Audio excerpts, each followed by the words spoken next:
kasih-Mu, penuhi hati kami yang rindu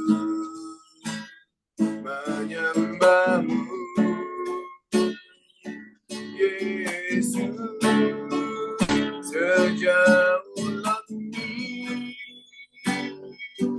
dari bumi, begitu besarnya kasih-Mu.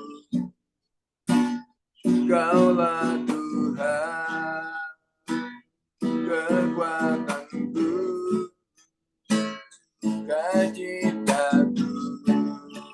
Amin, amin Tuhan. Katakan, Kaulah kekuatan kami Tuhan.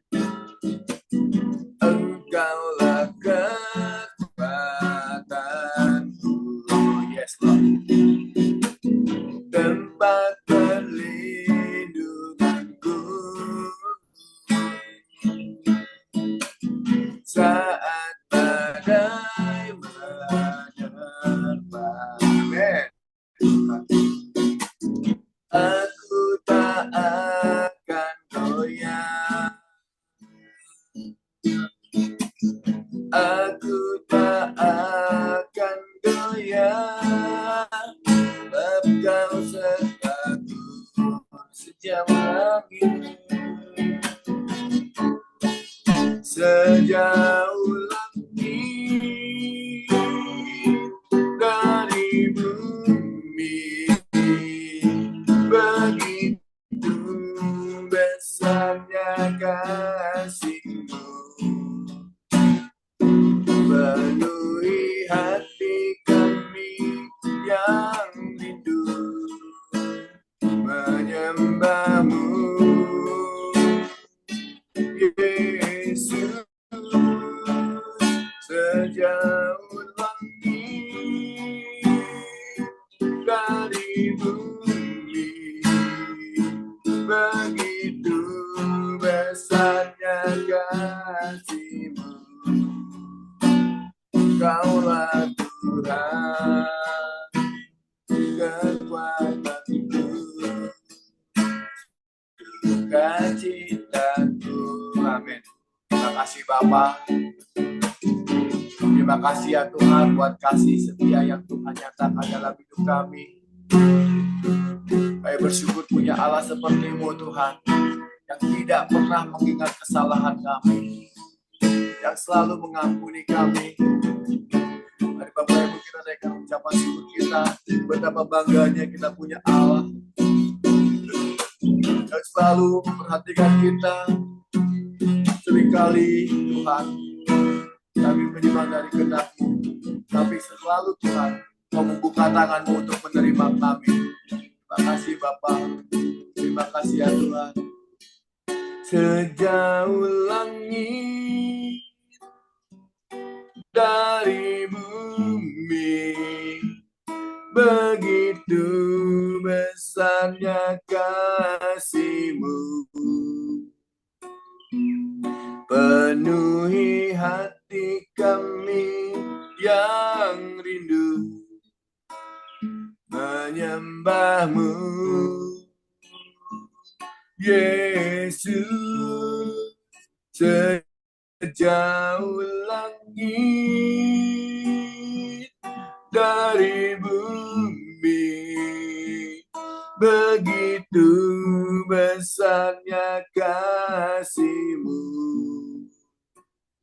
Kaulah Tuhan, kekuatanku, sukacitaku.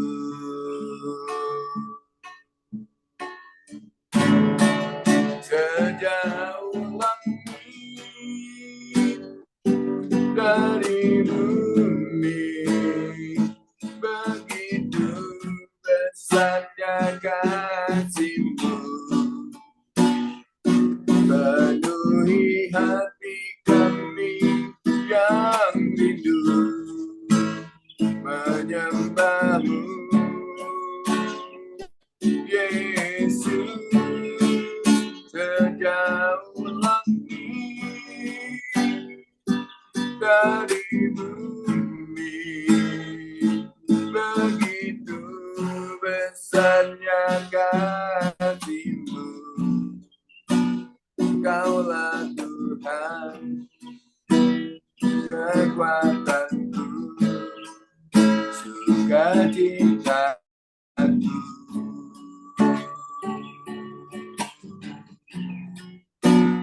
Kaulah Tuhan, kekuatanku, sukacitaku. Yakinlah bahwa Tuhan kekuatan kita. Kaulah Tuhan, kekuatanku, sukacitaku. Amin, amin Tuhan. Terima kasih Bapak. Biarlah firman kami Tuhan, dalam hidup kami Tuhan. Kalau Kau selalu setia pada kami Tuhan, kami rindu untuk menyenangkan-Mu Tuhan. Terima kasih Bapak. Terima kasih ya Tuhan.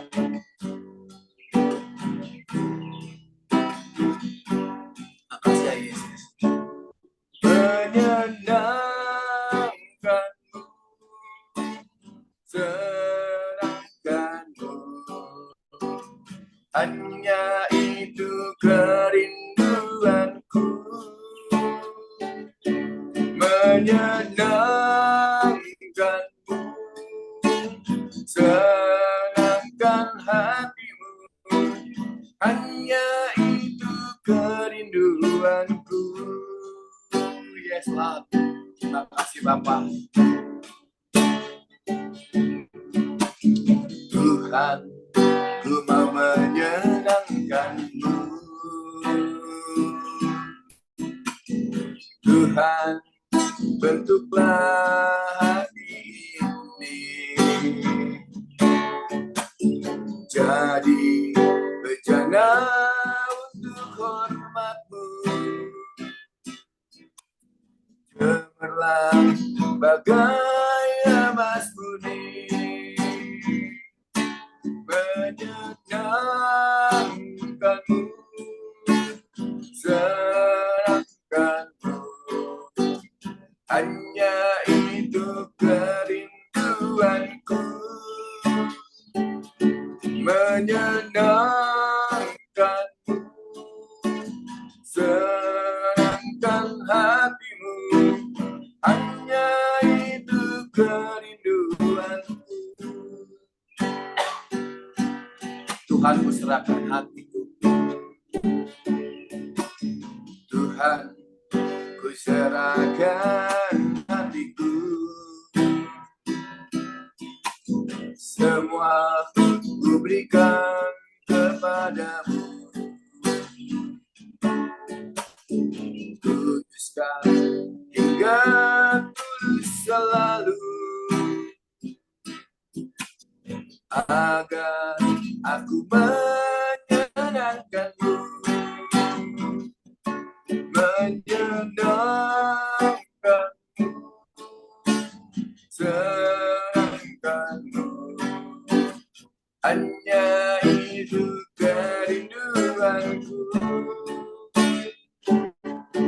Menyenangkan-Mu, senangkan hatimu, hanya itu kerinduanku. Terima kasih Bapak, terima kasih Tuhan. Inilah komitmen kami Tuhan, dalam hidup kami Tuhan. Setiap perkataan kami, setiap pikiran kami, setiap tindakan kami rindu untuk menyenangkan hati-Mu Tuhan. Terima kasih Bapa, terima kasih ya Tuhan, terima kasih ya Yesus, terima kasih Bapa. Haleluya.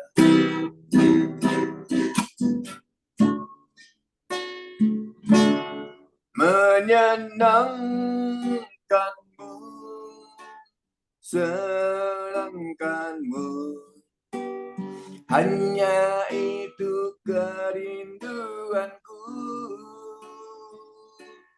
Menyenangkan-Mu, senangkan hatimu, hanya itu kerinduanku. Menyenangkan-Mu, senangkan-Mu, hanya itu kerinduanku. Menyenangkan-Mu,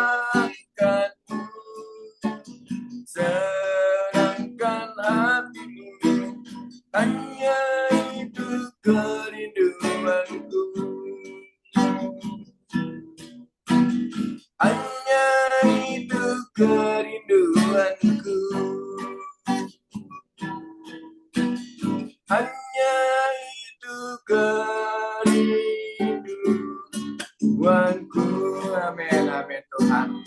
Inilah tuntutan hati kami Tuhan, untuk selalu menyenangkan-Mu. Kami percaya Tuhan, Kaulah penyelamat kami, Kaulah penolong kami Tuhan. Terima kasih Bapa, terima kasih ya Tuhan, terima kasih ya Yesus. Yesus, padamu ku berseru, Kaulah penyelamatku, terpujilah Kau Tuhanku. Mulut ku memuji nama-Mu, panjang umur hidupku, terpujilah Kau Tuhanku di atas segalanya.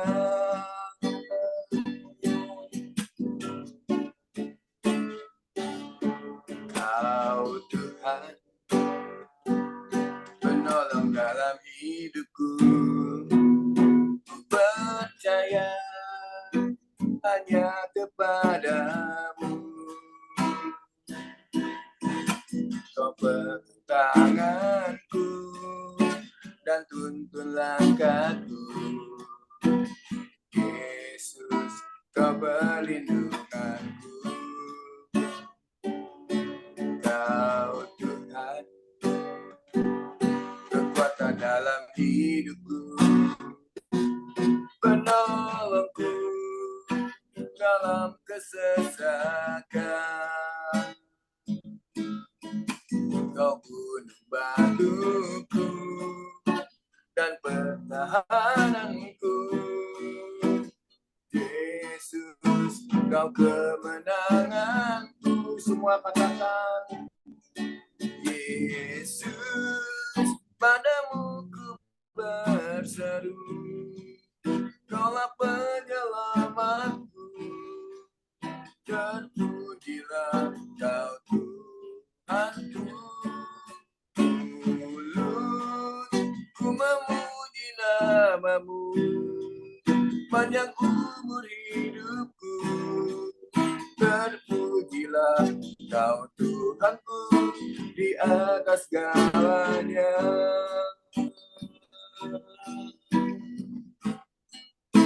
Di atas segalanya.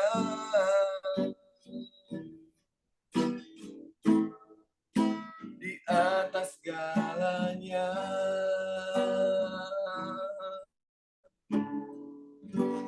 Ya, sebentar firman yang kami dengar boleh menjadi kekuatan buat kami dan penopang dalam hidup kami. Sudah urapi hamba-Mu ya Allah. Terima kasih Bapa, di dalam nama-Mu kami bersyukur dan bersyukur.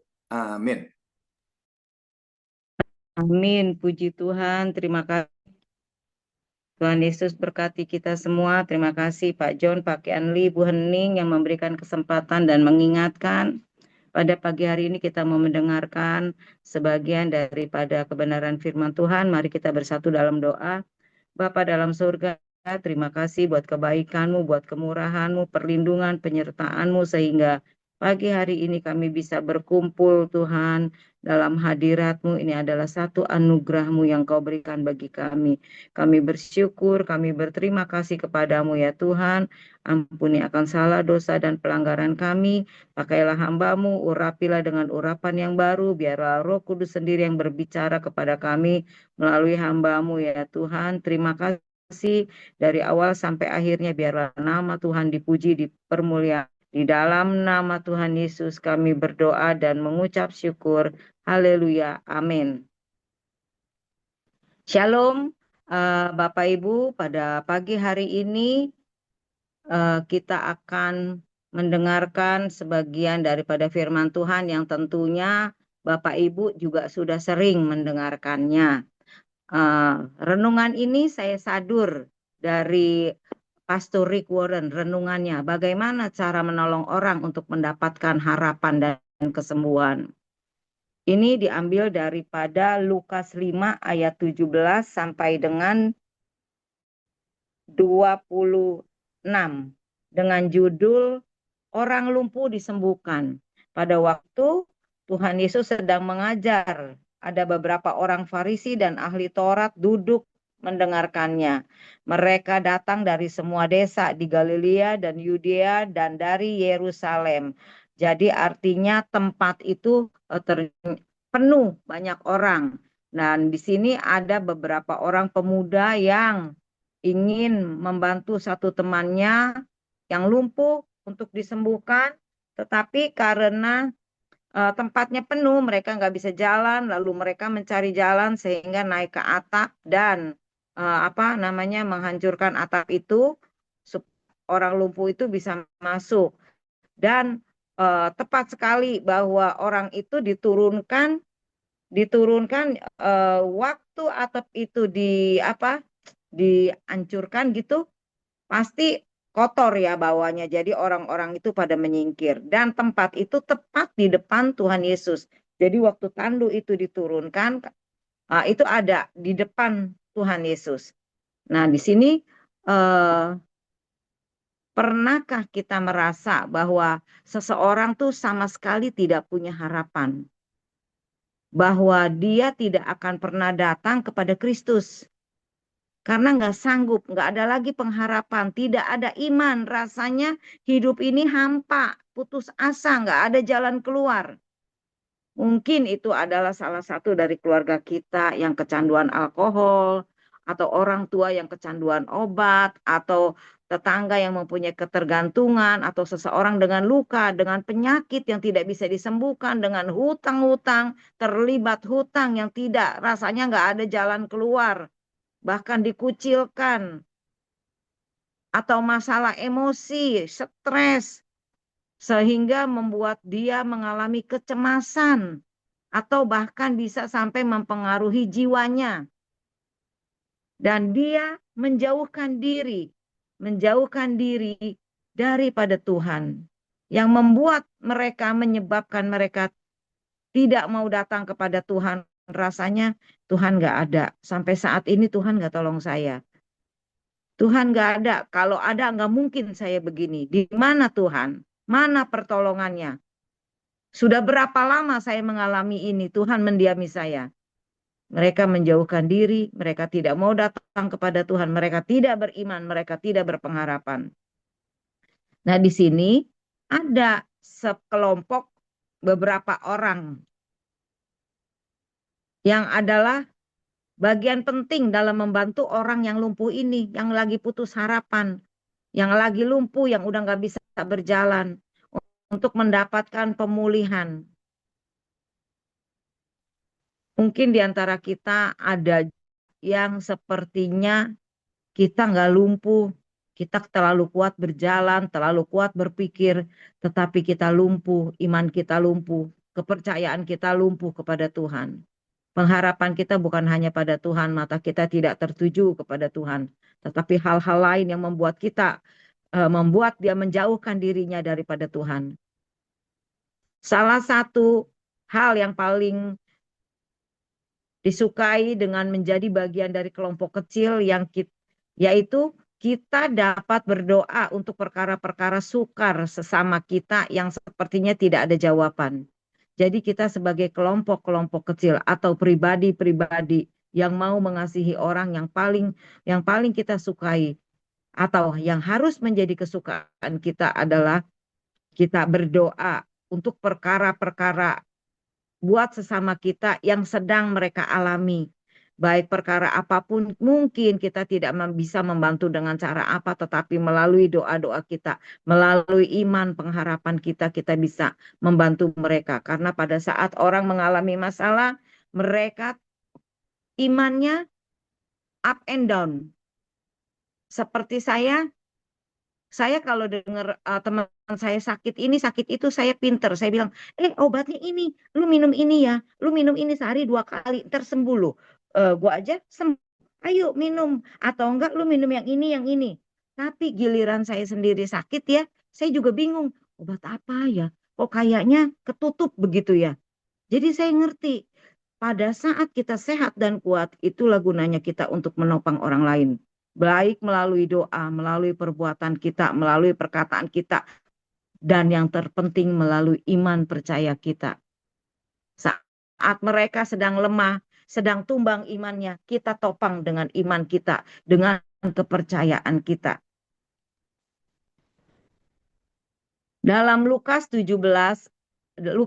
ayat 17 sampai 26 ini tadi diceritakan bahwa sekelompok pria membawa teman mereka kepada Yesus. Ini adalah sebuah cerita yang luar biasa tentang satu kelompok kecil yang membawa seorang yang membutuhkan kesembuhan datang di hadapan kaki Tuhan Yesus. Berhubung banyaknya orang, harus naik ke atap rumah, membongkar atap dan menurunkan orang itu dengan tempat tidurnya ke tengah-tengah orang banyak dan tepat di hadapan Tuhan Yesus. Dalam kisah ini kita menemukan 7 karakter dari kelompok kecil ini yang Tuhan pakai untuk menyembuhkan. Jadi kita lihat bagaimana orang-orang ini menolong teman mereka. Ini ada 7 karakter di dalam kelompok mereka. Yang pertama, yang pasti adalah belas kasihan.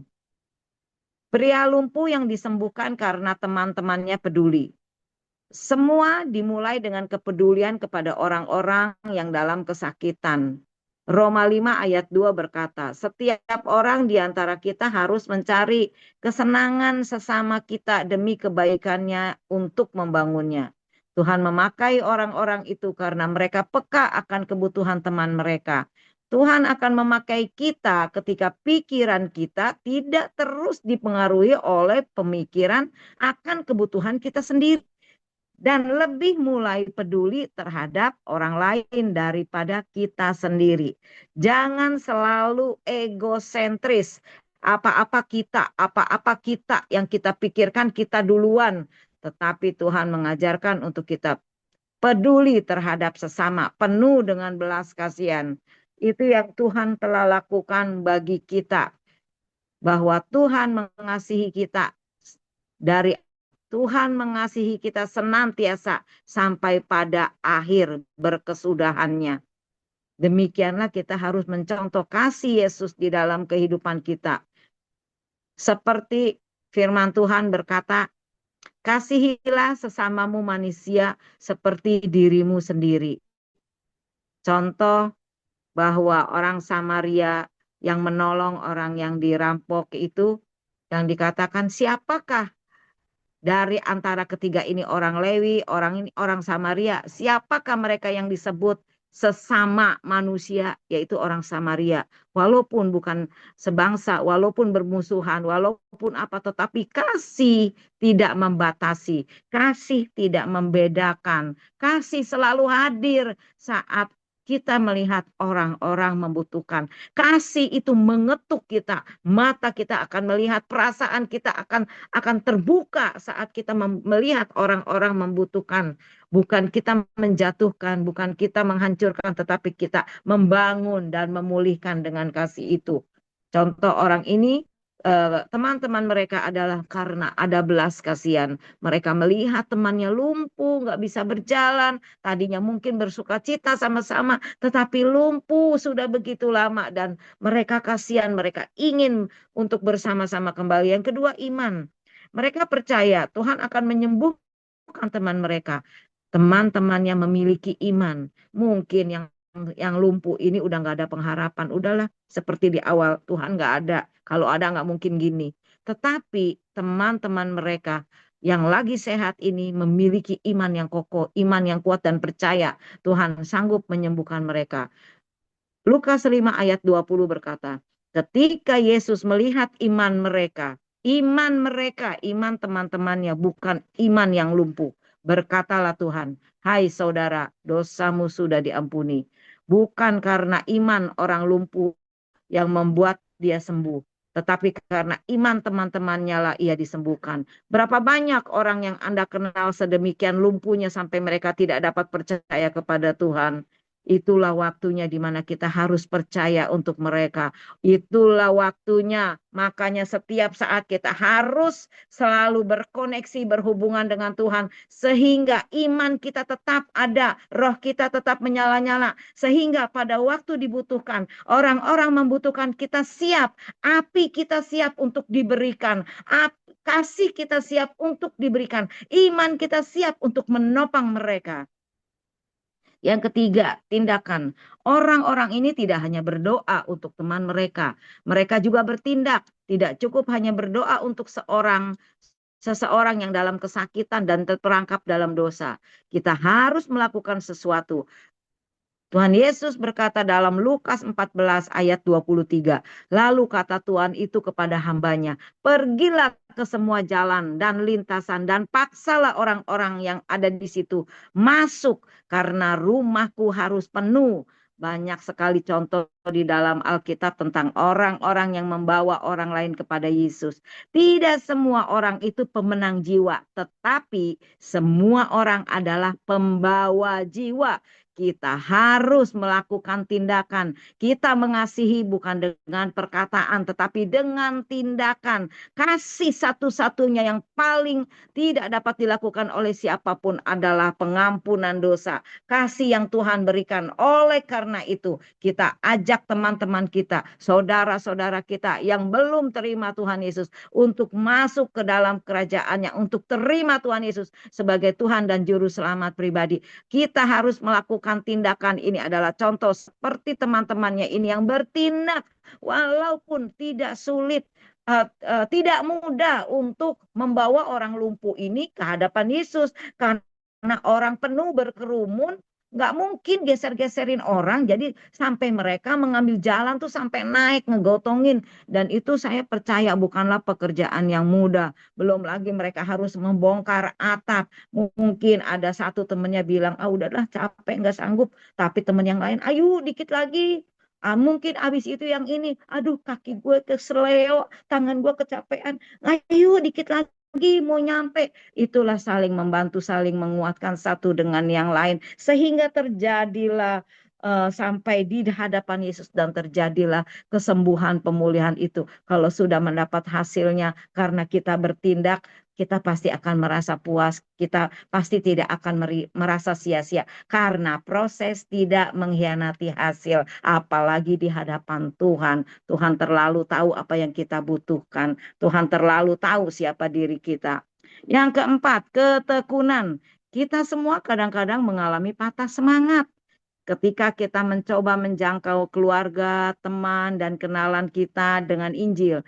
Tetapi kita jangan menyerah. Saudara-saudara, dalam Lukas 5 tidak mengizinkan kesulitan untuk melemahkan semangat mereka seperti yang saya katakan tadi. Mungkin ada yang kesulitan sehingga menjadi lemah, menjadi patah semangat. Tetapi teman-teman di sini saling mendukung. Sehingga tidak diizinkan kesulitan untuk melemahkan semangat mereka datang kepada Tuhan membawa temannya ini. Tidak masalah walaupun begitu banyak kerumunan orang di antara mereka dan Tuhan Yesus. Galatia 6 ayat 9 berkata, janganlah kita jemu-jemu berbuat baik, karena apabila sudah datang waktunya kita akan menuai jika kita tidak menjadi lemah. Hidup ini seperti roda yang berputar, kadang kita di atas, kadang di bawah. Demikianlah dengan kehidupan, dengan posisi, dengan ekonomi, dengan kesehatan. Oleh karena itu, selagi kita ada di atas, selagi kita kuat, banyak-banyaklah kita menabur. Janganlah kita jemu-jemu untuk berbuat baik. Karena apa yang kita tabur itu yang akan kita tuai. Saatnya kita ada di bawah, saatnya kita perlu pertolongan orang, saatnya kita membutuhkan, maka taburan itu akan datang sebagai tuaian di dalam kehidupan kita. Oleh karena itu jangan pernah jemu-jemu untuk berbuat baik, karena kita akan menuai. Yang kelima, inovasi. Mereka berani melakukan sesuatu yang berbeda. Berapa banyak di antara kita tidak pernah melakukan sesuatu yang berbeda. Melihat orang kerumunan begitu banyak, mana mungkin menjangkau Tuhan. Pulang aja lah. Kalau kayak gitu tidak terjadi kesembuhan. Wanita pendarahan 12 tahun, dia tidak bisa sampai kepada Tuhan karena kerumunan yang begitu banyak. Kalau dia tidak punya iman dan tekad yang kuat, sehingga membuat dia berinovasi bahkan sampai merangkak, karena kan kaki lebih kecil ya daripada badan yang rapat. Di antara kaki itu ada sela-sela. Dia merapat, dia begitu merendahkan diri datang kepada Tuhan. Sampai imannya yang berkata, asalkan ku jamah saja jumbai jubahnya, aku akan sembuh. kita hidup oleh iman. Imanlah yang mengalahkan dunia. Imanlah yang mengalahkan dosa. Imanlah yang mengalahkan sakit penyakit. Dan dia disembuhkan dan dia dipulihkan. Inovasi. Mereka begitu kreatif dengan naik ke atap dan membongkar atap itu untuk menurunkan kawan mereka yang lumpuh ke hadapan Yesus. Bayangkan, mereka membuat tempat itu berantakan. Pelayanan itu kotor. Membongkar pasti ya, yang namanya coba atap kita kalau dibongkar bagaimana, bayangkan. Bagaimana itu ke bawah dan di situ banyak orang dan di situ ada Tuhan Yesus. Karena pelayanan itu kotor, karena pelayanan melibatkan orang. Kelompok kecil yang menolong ini yang tidak mau melangkah keluar dari lingkungan mereka tidak akan mau berkotor-kotor untuk menjadi alat penyembuhan. Untuk kita dipakai oleh Tuhan menjadi pertolongan bagi orang-orang, kita tidak takut akan kotor, kita tidak takut akan lelah. Karena fokusnya bukan tentang yang lain. Fokusnya kesembuhan. Tidak ada di pikiran manapun. Fokusnya adalah Tuhan dan kesembuhan yang diterima dari Tuhan. Itu yang menjadi fokus. Hal-hal yang lain yang mengotorkan, yang menghabiskan, yang melelahkan tidak terpikirkan. Hanya satu fokus. Karena itu seperti kata lagu berkata, pandang terus padanya. Jangan menoleh jalan terus. Jadi pandang terus kepada Yesus. Pandang terus pengharapan kita itu sampai terjadi mujizat itu.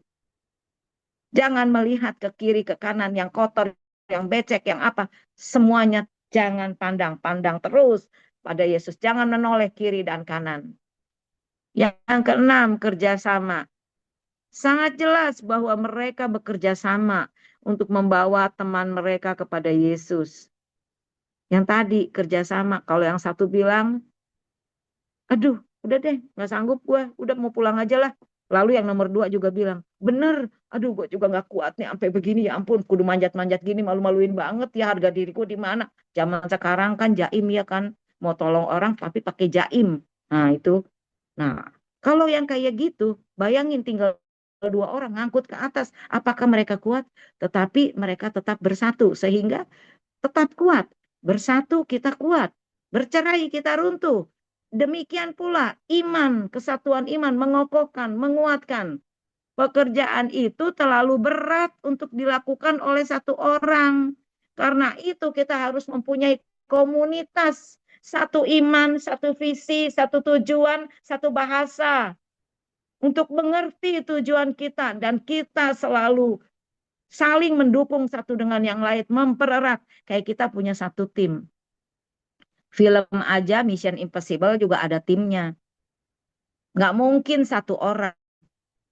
Di mana-mana orang berhasil nggak mungkin sendiri. Pasti ada yang menopang di belakangnya, ada yang mensupport, ada yang memberikan motivasi, ada orang yang melihat blank spotnya dia, lu jangan ke sini, lu nggak bisa, lu harus ke sini. Ada motivatornya. Nggak mungkin hanya sendiri. Terlalu berat pekerjaan itu kalau kita lakukan sendiri. Nggak akan mampu. Sama halnya dengan kelompok kecil. Orang lebih cepat datang kepada Kristus ketika mereka melakukannya di dalam lingkungan kelompok kecil yang saling mendukung. Orang lebih cepat datang kepada Kristus. Penyembahan kita, pujian kita, ucapan syukur kita akan lebih cepat naik menjadi satu dupa yang harum saat kelompok kecil itu sama-sama menyembah kepada Tuhan. Akan lebih cepat naiknya. Yang satu lebih cepat, yang lambat ini kelambatan akan ditopang yang lebih cepat dan kita akan sama-sama. Demikianlah mereka berempat saling menopang sehingga terjadi satu kerjasama yang saling mendukung. Kelompok yang mendukung adalah kesaksian yang penuh kuasa bagi Tuhan. Maka orang-orang akan melihat di sana ada satu kelompok orang-orang Tuhan. Kalau kata firman Tuhan di Perjanjian Lama, di sana ada satu kelompok nabi-nabi Tuhan. Ada perbedaan antara orang yang beribadah kepada Tuhan dengan yang tidak beribadah kepada Tuhan. Ada perbedaan antara orang yang percaya kepada Tuhan dengan orang yang tidak percaya kepada Tuhan. Ada perbedaan di mana komunitas Tuhan hadir di tengah-tengah mereka dengan komunitas di mana Tuhan tidak hadir di antara mereka. Yang terakhir, pengorbanan. Pernahkah Anda merasa penasaran siapa kira-kira yang membayar perbaikan atap yang rusak dalam cerita itu? Saya rasa teman-teman laki-laki yang lumpuh itu. Mereka tidak akan hanya membongkar atap lalu meninggalkannya.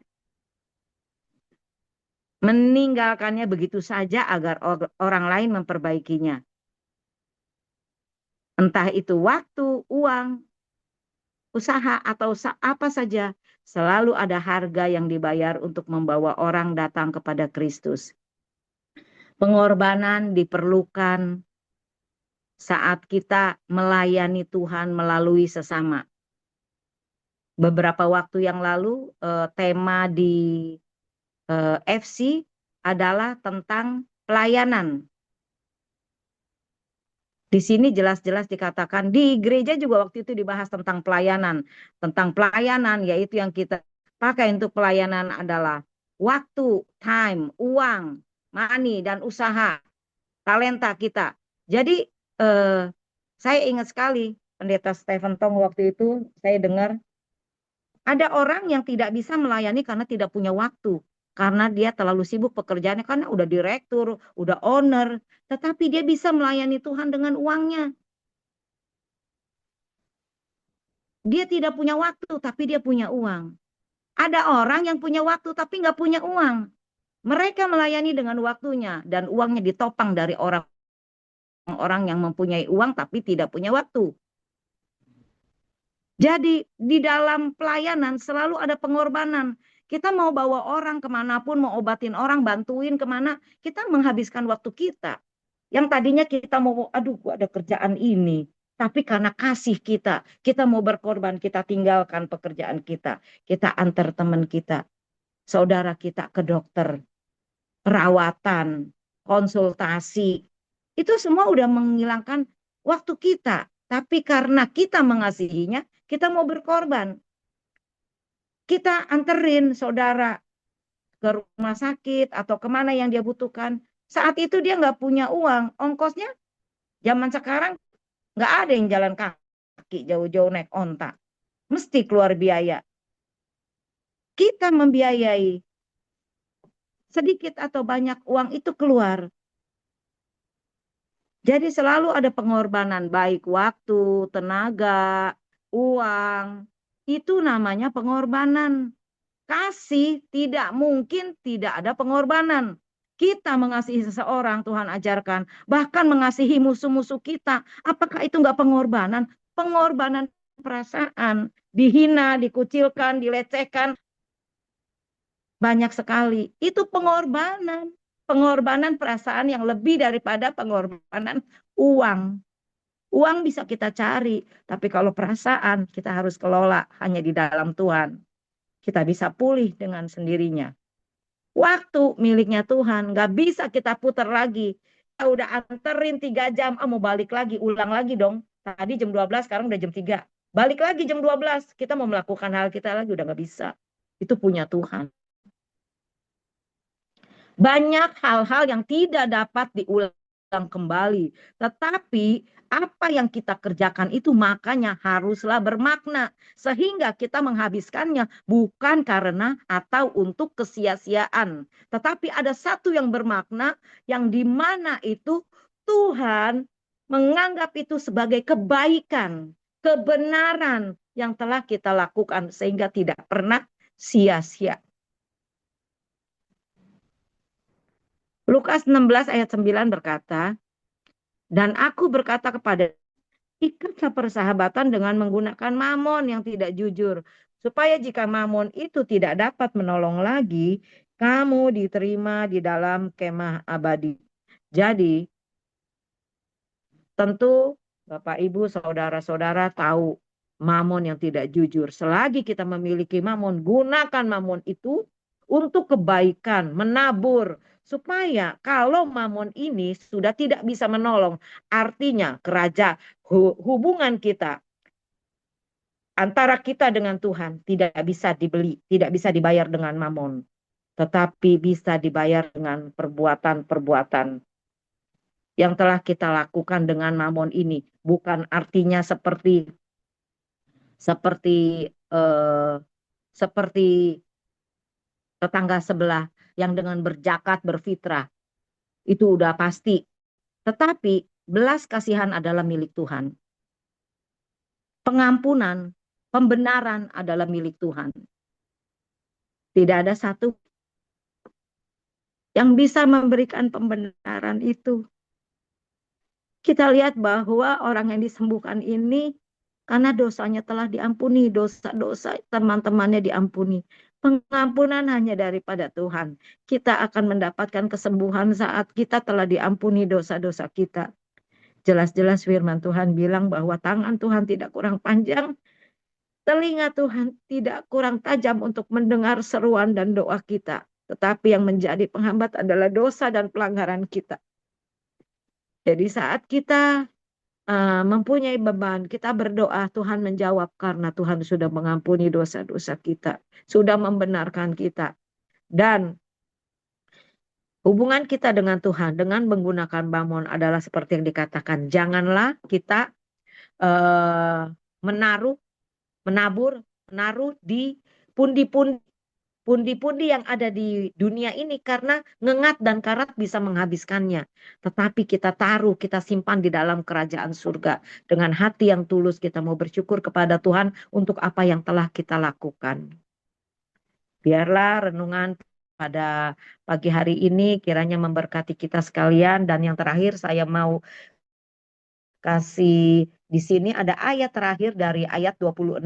Semua orang itu takjub setelah melihat kesembuhan itu terjadi. Yang awalnya pasti mereka nggak senang karena Tuhan berkata dosamu telah diampuni. Siapa dia bisa mengampuni dosa? Itu adalah satu pelanggaran menurut mereka. Tetapi Tuhan berkata anak manusia yang paling kecil pun itu sanggup mengampuni dosa. Dan mana yang lebih gampang, mengampuni dosa atau menyembuhkan orang? Ayat 26 ditutup dengan kata semua orang itu takjub lalu memuliakan Allah dan mereka sangat takut. Katanya, hari ini kami telah menyaksikan hal-hal yang sangat mengherankan dan saya percaya untuk kita semua pagi hari ini akan selalu takjub di dalam kehidupan kita per menit, per minggu, per bulan. Kita akan selalu takjub akan perbuatan Tuhan di dalam kehidupan kita. Dan kita akan selalu bersyukur dan kita akan selalu memuliakan Allah dan takut akan Tuhan, penuh hormat akan hadirat Tuhan di dalam kehidupan kita. Mari kita bersatu dalam doa. Bapa dalam surga, terlalu baik Engkau Tuhan. Pakailah kami menurut kehendak dan rencana-Mu Tuhan. Buat hati kami siap Engkau pakai dimanapun kami berada. Menjadi pelayan-pelayan-Mu Tuhan. Menjadi hamba-hamba-Mu Tuhan. Yang saling menolong, menopang, membangun, menguatkan, memulihkan setiap teman-teman, saudara, keluarga yang membutuhkan. Jangan biarkan kami bertopang tangan, menutup mata, bahkan menutup telinga kami, tidak mendengar, tidak melihat. Itu bukanlah yang Tuhan kehendaki, tetapi biarlah Roh Allah memberikan kepekaan kepada kami Tuhan, walaupun kelihatannya mereka tidak butuh, tetapi mata rohani kami bisa melihat bahwa mereka membutuhkan pertolongan, bahwa mereka harus ditopang, karena Tuhanlah yang memberikan kepekaan itu, karena Roh mula yang ada di dalam kami, yang mengajar kami untuk mengasihi sesama kami, mengasihi Tuhan dengan segenap hati kami Tuhan. Terima kasih Tuhan buat renungan firman ini Tuhan. Terima kasih Tuhan, ajar kami untuk kami selalu takjub akan perbuatan Tuhan di sepanjang kehidupan kami. Menghitung-hitung kasih Tuhan yang tidak pernah habis dari dulu sampai saat ini Tuhan. Kasih-Mu tidak pernah pudar. Kasih-Mu tidak pernah usang di dalam kehidupan kami. Selalu baru, selalu baru. Terima kasih Tuhan. Engkau dahsyat luar biasa. Terima kasih Engkau baik, terlalu baik. Di dalam nama Tuhan Yesus kami berdoa dan mengucap syukur. Haleluya.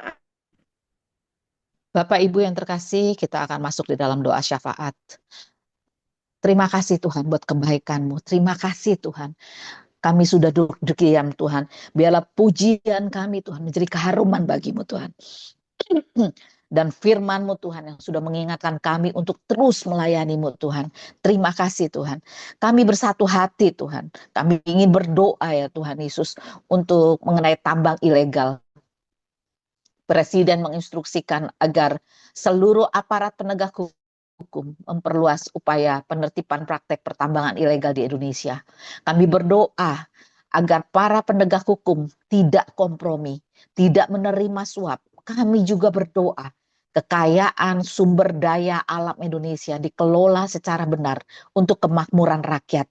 Kami juga berdoa ya Tuhan, upaya dalam memberantas penyeludupan, membasmi illegal mining, membasmi semua yang melanggar hukum. Kami menyerahkan Tuhan permasalahan tambang ilegal yang ada di Indonesia ini ke dalam tangan-Mu. Kami juga berdoa ya Tuhan untuk kelompok Hamas merespon positif usulan perdamaian yang diajukan Presiden Donald Trump. Kami percaya bahwa setiap tanda kecil menuju perdamaian adalah karya tangan-Mu yang lembut, yang bekerja bahkan di tengah hati manusia yang keras. Kami sangat bersyukur untuk setiap niat baik yang muncul, termasuk kesediaan Hamas membebaskan tawanan Israel. Kami juga berdoa ya Tuhan untuk semua negosiasi yang dilakukan dengan keadilan dan kejujuran. Kiranya ada keberanian untuk saling mengampuni dan menatap masa depan tanpa dendam.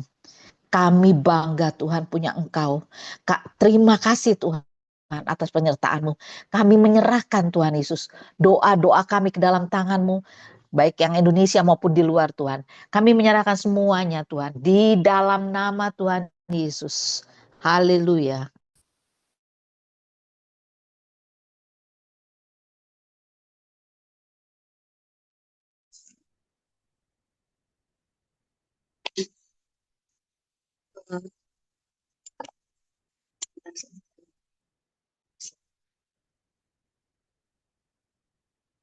Ya, Bapa di surga, Tuhan Yesus Kristus, kami mau menaikkan doa kami ke dalam tangan kasih-Mu pada pagi hari ini Tuhan. Kami mau bersepakat, mau sehati Tuhan, kiranya Engkau mendengarkan setiap doa kami Tuhan.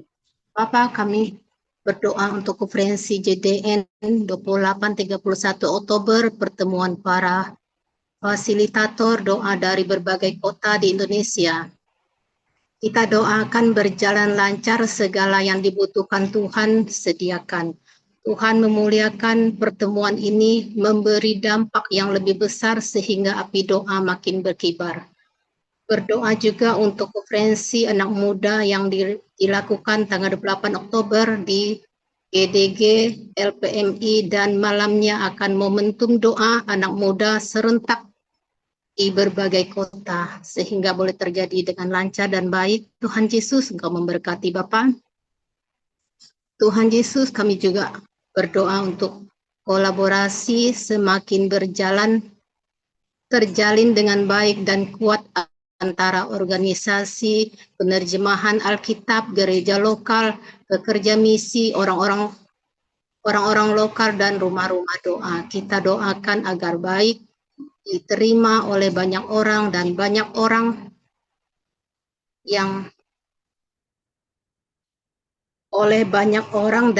orang yang dalam kegelapan melihat terang Tuhan yang benar. Bapa di surga, ini adalah doa kami Tuhan pada pagi hari ini Tuhan. Doa kami yang singkat ini Tuhan, tapi kami tahu, kami percaya Tuhan, Engkau yang mendengar, Engkau yang melengkapi, Engkau yang mendengar setiap seruan kami Tuhan Yesus. Kami serahkan ke dalam tangan kasih-Mu Tuhan Yesus. Kami bersyukur Tuhan Yesus. Haleluya. Amin. Amin, amin, amin. Terima kasih Bu Aeng, Bu Yeni. Ya, terima kasih juga buat mulai pada gini Bu Mariana. Apakah ada yang mau bersaksi? Ya, beneran kemarin Ibu Dina ulang tahun. Saya izinkan untuk bersaksi nih, bagaimana perjalanan Ibu Dina dalam mengiring Tuhan. Silakan Bu Dina. Happy birthday Dina. Shalom Bapak Ibu, terima kasih. Happy birthday, Dina. Terima Happy birthday, kasih. Bu Dina. Terima kasih, Bang Lena. Happy Puji birthday, Bu Tuhan. Christina. Puji Tuhan di ulang tahun ini udah ke-54. Tuhan kasih kesempatan buat lebih dekat lagi dalam pelayanan, dalam apa di usia ini supaya kerinduan saya tuh cuman bisa menyenangkan hati Tuhan ya di kesempatan yang diberikan ini gitu loh. Karena kita nggak tahu di usia berapa kita selesai dan apa ya maksudnya memakai kesempatan yang Tuhan berikan ini sebaik mungkin gitu lah Pak. Itu aja sih kesaksiannya. Semoga jadi berkat. Amin. 20 tahun Bu Dina menurut firman Tuhan. Kalau Baik, sampai puji Tuhan ya, kita hanya berharap bersandar sama Tuhan. Usia kita bertambah, makin kita dekat dengan Tuhan. Amin. Baik, kita akan tutup doa pagi kita ya. Kita akan berdoa buat Bu Dina dan juga mungkin ada permohonan doa yang lain. Mohon nanti Pak John Winata bisa doa berkat Pak.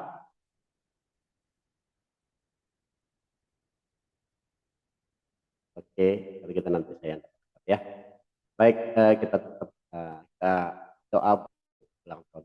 Yuk kita buka semua audio kita. Terima kasih haleluya, Tuhan buat haleluya. kebaikan-Mu Terima kasih Tuhan. Tuhan Kami Yesus bersatu buat hati, kami hari membawa Terima permohonan kasih doa ulang Tuhan tahun Ibu untuk Dina memberkati ulang Dina yang tahun. ulang di tahun. hari Tuhan, ini Tuhan Tuhan, memberkati kesehatan, doa sukacita, buat Ibu Engkau Dina yang memberkati berulang Tuhan tahun hidup juga depannya banyak Tuhan. berkat Tuhan ini juga Tuhan, tambahkan melimpah untuk atasnya Tuhan segala yang semua tambahkan terbaik. diberkati, Tuhan semua paling kesehatannya berkati diberkati, dalam berkat Tuhan kehidupannya untuk sehingga pelayan boleh Dina menjadi atas Tuhan, saluran hidupnya Tuhan ya bagi Tuhan banyak orang. apapun yang menjadi pergumulan Ibu Dina Tuhan Yesus buat berhasil di diberikan dalam nama Yesus.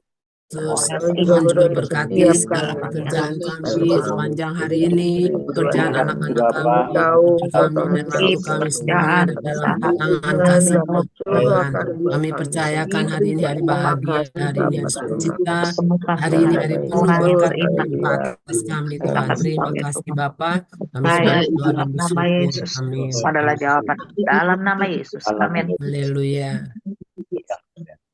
yuk kita angkat kedua urat tangan kita. Tuhan Yesus, terima kasih. Terima kasih.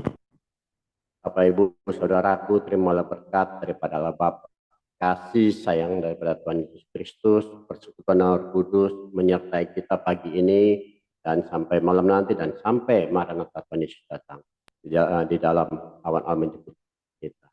Di dalam nama Tuhan Yesus kami ucap syukur, terima kasih. Haleluya. Amin. Terima kasih Pak Terima Kianli. kasih Terima Mariana, kasih terima Pak kasih. Bapak Terima Ibu. kasih Edi, terima Bu kasih Mariana, Ade. Tuhan Yesus teman-teman yang memberkati kita berdoa. semua. Yani, Ayo kita Ibu Dina segala masing-masing. Satu, kita dua, semua tiga, diberkati. bye. Halo Ibu makasih Bu Herlina. Lena. Ya, Tuhan berkati semuanya. Berkati Sudah semuanya, Pak Bu. Kianli, Oke, satu slide ya. saja. Terima kasih. Selamat Tuhan aktivitas. berkati. Terima kasih. Terima Sampai kasih. Tuhan jumpa Yesus di berkati Sabtu. kita semua. Amin. Ya, Amin. berkati. Berkati kita semua.